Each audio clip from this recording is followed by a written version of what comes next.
Hi friends, welcome to our YouTube channel. ఈరోజు tiffin అయితే అండి మా అమ్మగారు రాత్రి మిగిలిపోయిన అన్నంతో కారం అన్నం అయితే చేశారండి. ఇదైతే చాలా టేస్ట్గా ఉండిద్దండి, సూపర్గా ఉండిద్ది. మా అమ్మగారు అయితే చాలా సింపుల్గా చేశారండి.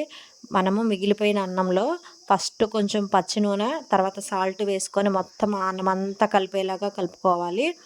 తర్వాత ఏంటంటే మనము అదంతా కలిసిన తర్వాత కారం వేసుకోవాలి. మనం తినేదాన్ని బట్టి కారం వేసుకొని ఉప్పు, కారం, ఆయిల్ మొత్తం ఆ అన్నానికి పట్టేలాగా కలుపుకోవాలి. ఈ విధంగా వీడియోలో చూపిస్తున్న విధంగా కలుపుకోవాలి. తర్వాత కలిపిన తర్వాత ఏంటంటే ముందుగా మనం పోపు అయితే రెడీ చేసి పెట్టుకోవాలి. కొంచెం ఆయిల్ బాగా కాగిన తర్వాత దాంట్లో తాలింపు దినుసులు, శనగిత్తనాలు, పచ్చిమిర్చి, ఉల్లిపాయ, కరివేపాకు అన్నీ వేసుకొని మనము పోపు అయితే రెడీ చేసి పెట్టుకోవాలి. తర్వాత మనం కారం కలిపి ఉంచిన అన్నంలో ఈ తాలింపు వేసి కలిపేయడమే. కారం అన్నం అయితే చాలా టేస్ట్గా ఉండిద్దండి. ఎక్కువ చెద్దన్నం మిగిలినప్పుడు వేస్ట్ చేయకుండా ఈ విధంగా కారం అన్నం చేసుకొని తింటే మొత్తం ఖాళీ అయిపోయింది, అంత టేస్ట్గా ఉండిద్ది. ఈ వీడియో కనుక మీకు నచ్చినట్లయితే తప్పకుండా లైక్ చేయండి, షేర్ చేయండి, మా ఛానల్ని సబ్స్క్రైబ్ చేసుకోండి. Thank you for watching.